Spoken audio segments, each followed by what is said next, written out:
Today, we're reacting to The Hunt for Ted Bundy. Now, if you don't know who Ted Bundy is, you're either Patrick Star, 11, or I don't know. I don't know, man.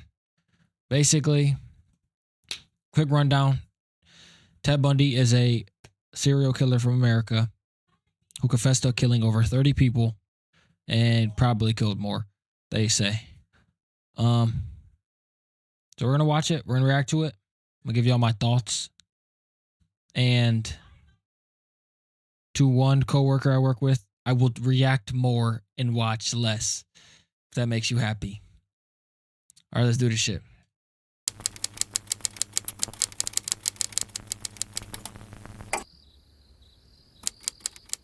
Bob Hayward, a highway patrol officer from Salt Lake City, sits in his car in front of his house on Hogan Street. He's just finishing his shift when a tan Volkswagen Beetle passes by with its lights turned off. Hayward knows his neighborhood and realizes this car is most likely not from here. The officer goes on and checks. The Volkswagen Beetle parks right in front of his neighbor's house.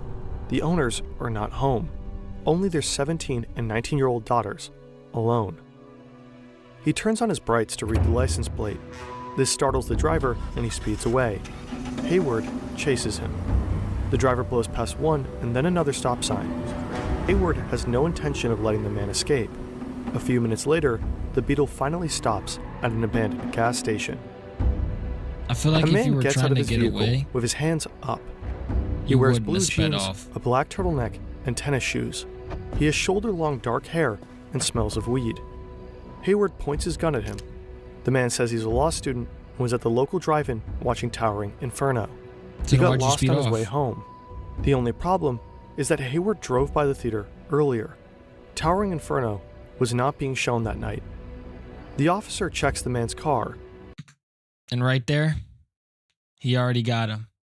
And just by looking at the contents of this car, he's looking a little bit cooked, Chad. I'm gonna be honest. Like, does not look good. And sees something very strange. The passenger seat is missing. In its place is an open bag with multiple very strange items. A ski mask, a Freaky ass crowbar, mask. an ice pick, a box of trash bags, gloves, a pantyhose, rope, and some wire. In the trunk, Hayward also discovers a pair of handcuffs. I'm going to arrest you tonight for evading an officer, mister. But I intend to ask the guaranteed county Hayward would not sound attorney like that. for a complaint against you for possession of burglary tools. Back at the police station, the man gets registered and photographed. You can get arrested for owning burglary tools? I'm confused. Is it illegal to own a crowbar now? Like what?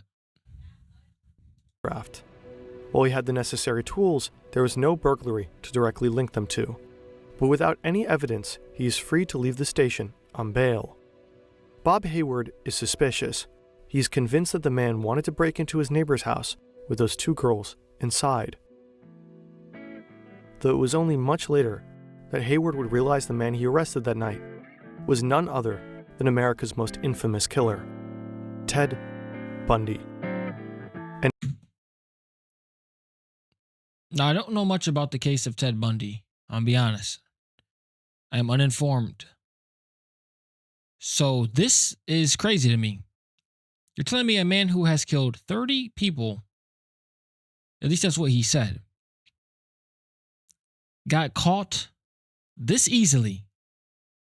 Like, how? What is he thinking? I mean, I understand that either way he was cooked, right? He got pulled over, and then if he didn't get pulled over, but the officer pulled up behind him, turned his lights on. Obviously, he knows, the officer's gonna come to his car or whatever. And if you have that in the passenger seat, it's not looking very good for you either way. And if he got him just for possession of the tools, then he was cooked either way. And it will take a lot more to finally catch him. He's not a wild beast to look at or to hear. Her viciously, biting her. He was thoughtful, charismatic. And clubbing her to death. He was quite personable. Slow down, my young friend. You think you can touch the sky? Where did it all go wrong?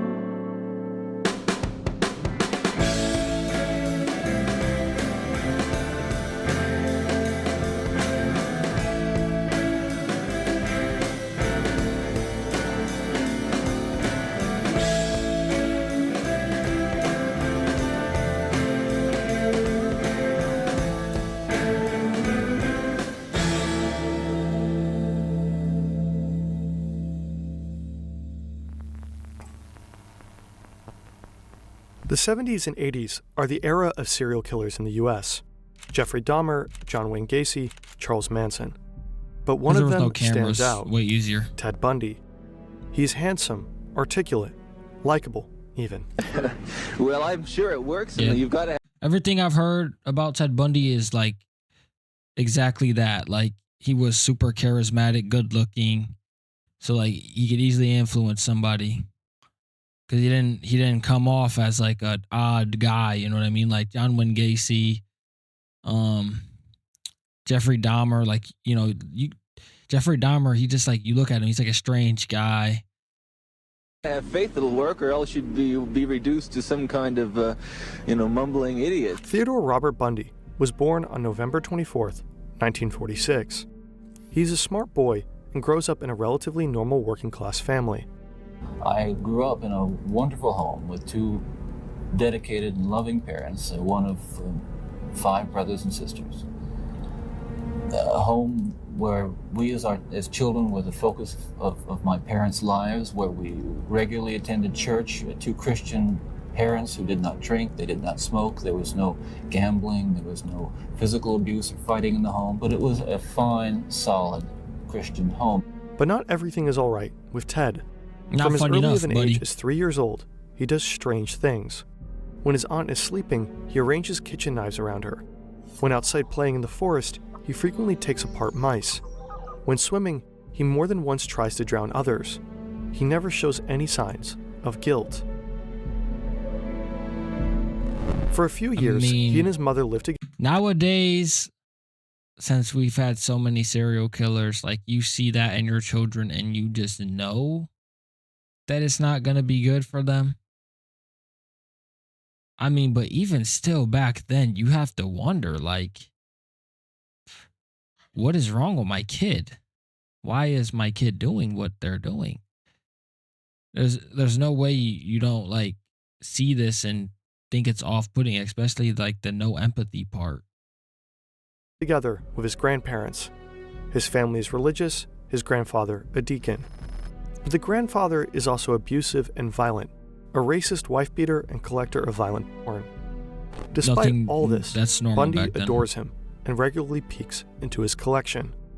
Ted is intelligent and good-looking, but he is also very shy. A loner who is often bullied at school, he sometimes has serious outbursts of rage and does not quite fit in with the other kids his age. During his first years at college, Ted is insecure and has almost no social life.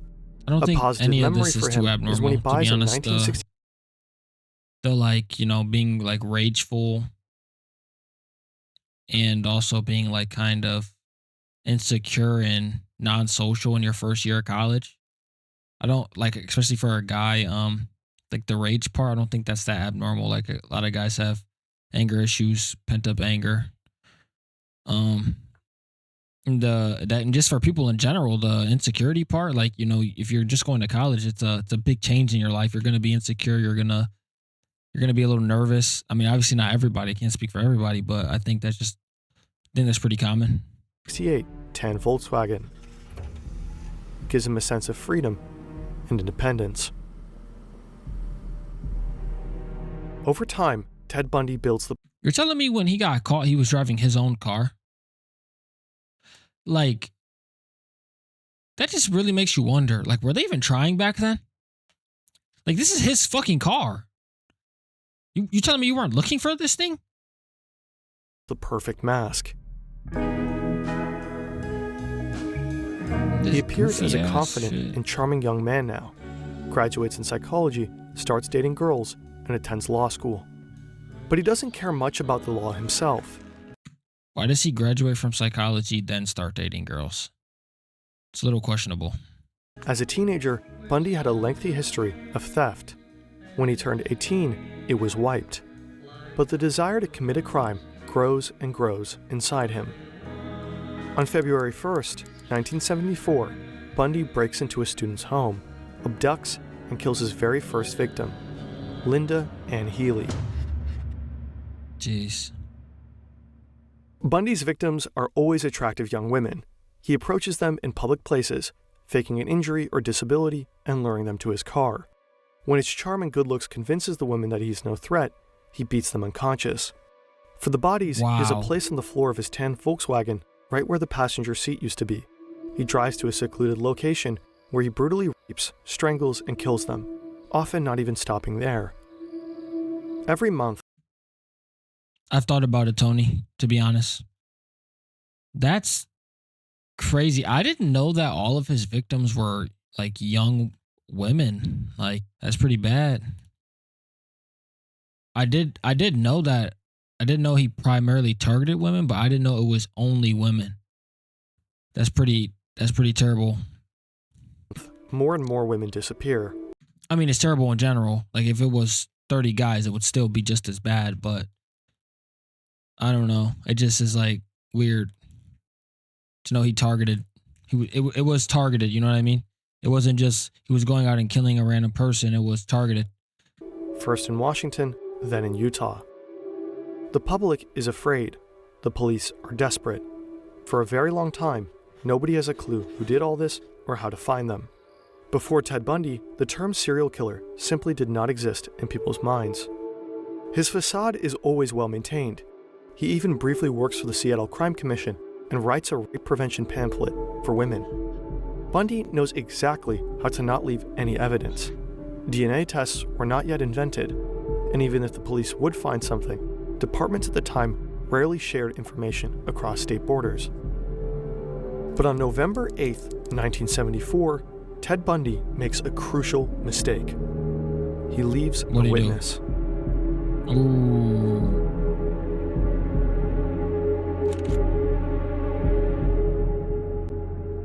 If these murders had happened today, the hunt for Bundy might have ended much sooner. Fingerprint matching and other computing techniques have transformed police work over the last decades. Data science is relevant in countless fields today, and it's not magic. Brilliant can be a great first step to get your foot in the door. With Brilliant, you learn by doing, engaging with thousands of interactive lessons in math, data analysis, programming, and AI. Hands-on problem solving is up to 6 times more effective than watching videos. What are you doing here? Sorry. That's why Brilliant's courses encourage you to explore different concepts creatively. And the best part, you don't have to dedicate hours on end for learning. You can learn whenever, wherever. To try everything Brilliant has to offer for free for a full 30 days, scan this QR code or visit brilliant.org/fern or click on the link in the description. You'll also get 20% off an annual premium subscription.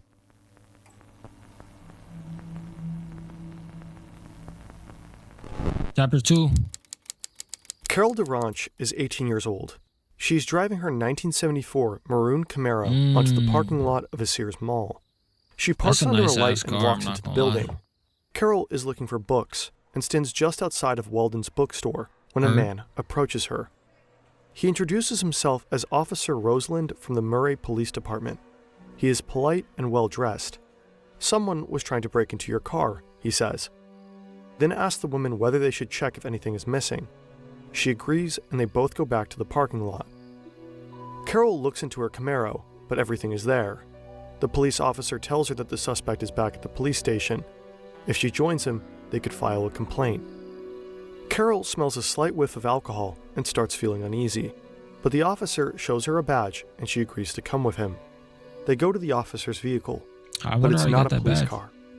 It's a tan Volkswagen Beetle. Maybe he's undercover, Carol thinks. She feels a bit nervous, but gets into the car anyway. A few minutes later, the man stops the car at an elementary school. He suddenly grabs her arm and handcuffs her. Carol starts screaming when he pulls out a gun. Carol is terrified. Luckily, she realizes that her handcuffs aren't attached to anything, so she grabs the door and quickly jumps out of the car. The man chases after her and pulls out a crowbar. He hits the woman once, twice, but Carol holds up her arms in defense, fighting for her life. Another car is approaching. Carol manages to break loose, runs away, and jumps into the other car. She goes straight to the police and reports the man who introduced himself as Officer Roseland in his Volkswagen tan Beetle. See, they know the car now. Bob Hayward is so unsettled by the man he arrested, the next day he mentions him to his brother, Captain Pete Hayward, a homicide detective. The detectives at the Salt Lake County Sheriff's Office immediately recognize the car. A year ago, a woman in Seattle reported suspicious behavior by her boyfriend. She saw an eyewitness drawing from a kidnapping that looked just like him. The woman's boyfriend also had a tan I wouldn't say Volkswagen. they look that much like 10 him, women have gone missing, to and be the man honest. is on the list of suspects. The detectives start connecting the dots and invite Carol to a police lineup. 8 suspects in total are standing in line, including the man Bob Hayward arrested a few weeks ago. When Carol DeRanche sees them, she immediately identifies the fake officer. On March 1st, 1976, Bundy is sentenced to 15 years in prison for the attempted kidnapping of Carol DeRanche. The investigation picks up pace, and the police manage to connect him to another case, 23-year-old Karen Campbell. In October 1976, Bundy is sent to Colorado to stand trial again, this time for murder. If only his story ended here. Right, that's what I was wondering. It's like he's caught, so how did we get to the end point? In his second trial, Bundy decides to defend himself in court. He is a law student after all, and a very confident one. For that, Bundy receives slightly more freedom from the judge than other prisoners. A typewriter, a desk, unlimited and untapped phone calls, and access to the law library in the courthouse. There he can move freely without shackles or handcuffs. Bundy's trial is in full swing. During a recess, he goes to the library. His guard is in the hallway, smoking a cigarette. It is a sunny day, the sky is blue, and Ted Bundy jumps from a second-story window. The fall Hey, is shit, I'll hard, stick that landing. but after landing, he immediately runs across the street, over a fence, and into an alleyway. From there, he He's sprints out. to a river, and from there, straight to the mountains. Bundy planned his escape for weeks, jumping from his bunk bed to strengthen his ankles, going through his exact escape route again and Bro, what? again, putting on a Bro, jumping from your bunk bed is not anything close to jumping from a 2-story like building. Like, what are we talking about? What are we jumping from the second story is not. It's a significant difference. Like, what are we talking about? This is not the same thing.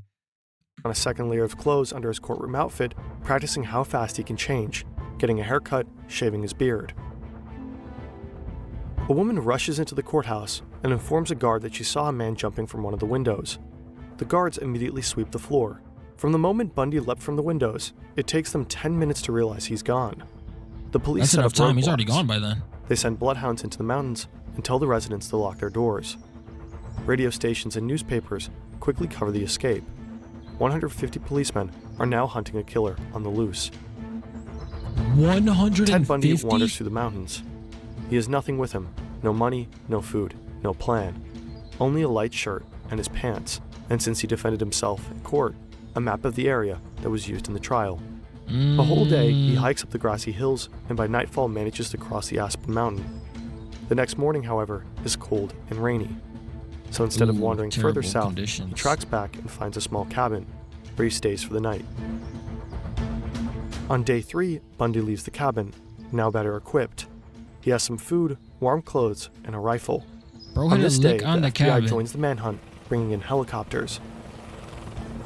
Despite the map, Bundy gets lost. When a rainstorm hits, he becomes even more disoriented. The cold is doing the rest. He eventually starts walking in circles and lands back at the cabin. There, he Hey, finds... this is a very common thing, believe it or not, that when you are lost and you are walking in a place where you can't see your set direction, you will walk in a circle. It sounds crazy, but it is very common. Like if you're in the woods like him, it's very high chance you will just walk in circles unless you have something to, deter you from doing so. So if you were to have like a flag or something and he would stick it in the ground, just like he knows now, he knows he's walking in a circle because he came back to the cabin. Finds tracks of the search party. They're onto him. For 5 full days, Bundy is hiking through the hills. With his ankles swollen and his food running low, he finds himself back in Aspen. His only chance of escape is to find a car. At a golf course, he finally finds an old Cadillac with the keys inside. It's the morning of the 6th day of Bundy's escape. Back in the day, they just did whatever, Two police officers see a Cadillac zigzagging on the road. They stop the car, assuming it's a drunk driver. Instead, they find a sober but weak Ted Bundy. He lost over 20 pounds and barely managed to steer the car. But they can't tell it's him, right? His nose is wrapped in Band-Aid, and he wears glasses. But the officers easily recognize him. He is arrested only 2 blocks from where he jumped out of the window. Back in custody. What? You're telling me he gets pulled over? He actually pulls over this time, and he just willingly goes? This is what we're doing now? He could have like at least tried to run. He didn't even try. Bundy now also faces charges for escape. He has to wear shackles and handcuffs when in court. It matters little to him. Almost immediately, he starts planning another escape. Jesus. Is this dude a genius or what? A guard brings Ted Bundy a warm meal to his cell and I wonder leaves, what was Ted Bundy's but Bundy IQ. doesn't touch it. Instead, he lifts himself up into a small hole in his ceiling. In the weeks prior, he used a hacksaw he got from another inmate on an already loose light fixture to cut open a hole. To fit in there, he had to lose weight, so he reduced his meal sizes by constantly complaining about the food as a cover. Bundy is prepared. He accumulated $700 from donations for his defense. In the weeks before his escape, he used the trapdoor regularly, searching for a way out, and he found one. The vent leads to a small apartment of a prison guard. Bundy crawls through the tight shaft. When he reaches the apartment, he hears voices. The guard and his wife are eating dinner. Bundy just sits there, waiting for his opportunity. The woman says, "Let's go to a movie tonight." "Sure, why not?" the guard replies. A few minutes later, the door slams shut, and Bundy drops into the apartment's bedroom. He puts on a pair of blue jeans, a gray turtleneck, and blue tennis shoes. Then he walks out of the street through the front door. This time, it takes the guards 17 hours before they realize he's what gone just happened. by then. 100%. Bundy has long vanished. Because like the 10 minutes, right? Like if they're after him after 10 minutes, they're going to be closing the gap and he's going to be like rushing. He's not going to be clear-minded, clear-headed to be able to think and actually make the distance to escape, especially now he's just in a town. So like he could just go wherever he wants and they gave him 17 hours, which makes me question a little bit. You're telling me they gave him his food and then they didn't come back for 17 hours? Like what are we doing? What are we not going to get the dish? Are we not going to like he already escaped once. You're not going to be checking on him? I don't understand. Let's use our mind, man. He's gone by then. Let's see where he is at. See what he's doing. It is a quiet night on campus. He's in Florida. The parties have mostly ended, and the local nightclub is closed for over an hour now. Nita Neary comes back from a date with her boyfriend. When she tries to enter her sorority house, Chi Omega, she notices that the door is unlocked. She enters and finds that the lights are still on. A few seconds later, she hears a loud noise from upstairs, followed by footsteps. A man comes rushing down the stairs. Jesus! He's holding some kind of club in his hand. He hastily opens the front door and runs outside. Wait, Nita wakes up the others, and they soon realize a monster has been in their house. 4 young women have been assaulted. 2 of them will die.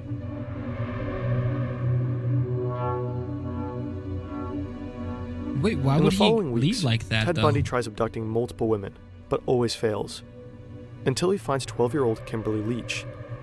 The girl is out in the rain. 12-year-old? She's running across a basketball court to another classroom at her school when Bundy signals the girl to come over. She does. No. David Lee, a patrol officer from Pensacola, sits in his car when an orange Volkswagen passes by with its lights turned off. Lee knows his area well and realizes this car is most likely not from here. He follows the driver and checks the license plate, The car is stolen. Lee turns on his police lights, and the car starts to speed away. But David Lee has no intention of letting the man escape. A few minutes later, the Beetle finally stops. I was wrong. It wasn't Bundy his car. It was orange and it was stolen. His was like tan. I've had a strange feeling of deja vu at this point. This time, Bundy will not just get out of the car with his hands up. He will not say he's a student who watched a movie and got lost on his way home. This time, Bundy decides to fight. He gets out of the car. The officer points a gun at him. When the officer tries to cuff Bundy, he hits him in the face, kicks him off his feet. The officer fires a warning shot, and Bundy runs. Lee, now running right behind Ted, fires another shot, and the man falls to the ground. But Bundy hasn't been shot. It's a trick to grab the officer's gun. He fails. The officer hits Bundy with his pistol and manages to arrest him. This officer's badass. The hunt for America's most infamous killer has finally ended.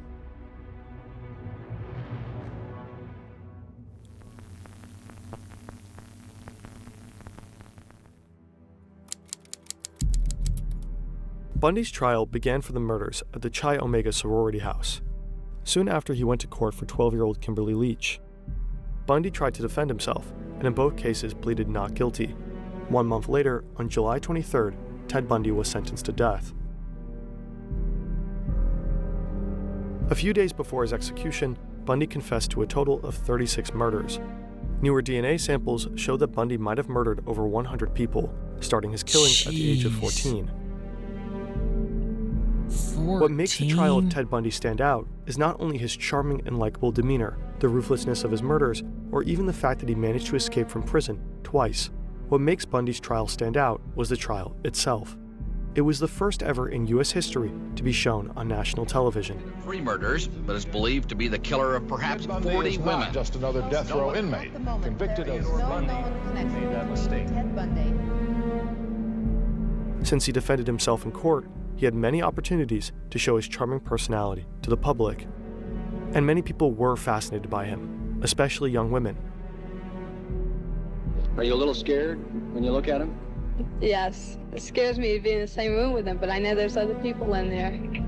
I'm not afraid of him. He just doesn't look like the type to kill somebody. Every time he turns around, I kind of... That's what I was saying earlier when I was talking about Jeffrey Dahmer and like John Wayne Gacy. He's like, Ted Bundy, he looks like a normal guy. And I'm not saying they don't look normal, but they don't strike you as just like a normal go to work, come home, chill type of guy.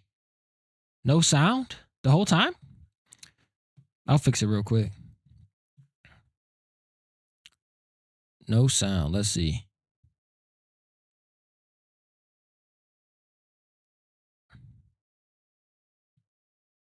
Let me fix that for you real quick, bro.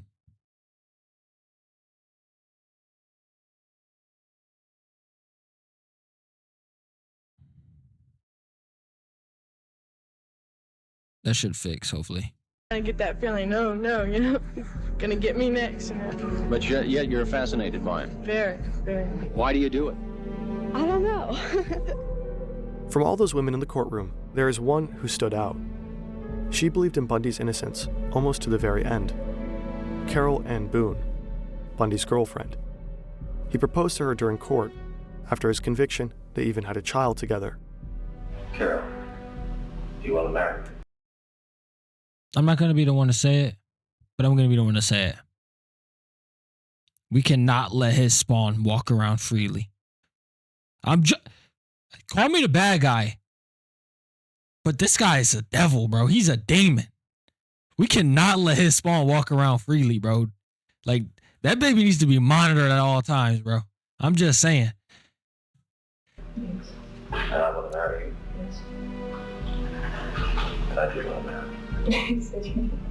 Bundy's trial became an unprecedented media sensation. People all across the country could watch a killer fighting for his life, trying to evade his death again and again for years.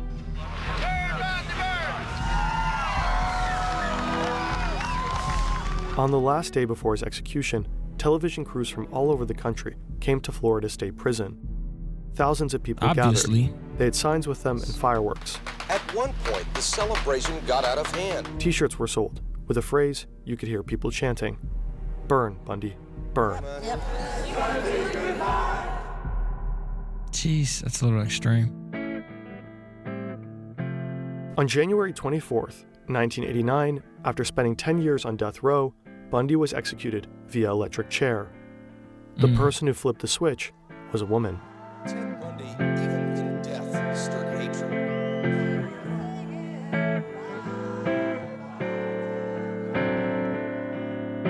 Slow down. Oh my God, TikTok. Don't start this.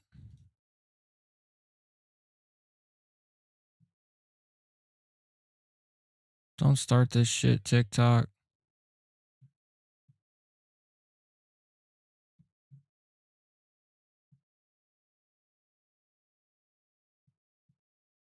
I can't have the audio for some reason. TikTok doesn't like it, so.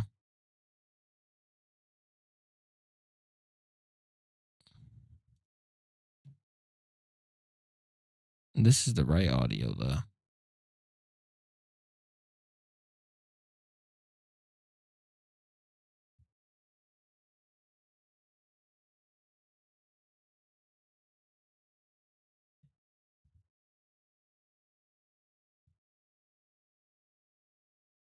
My young friend, you think you can touch the sky?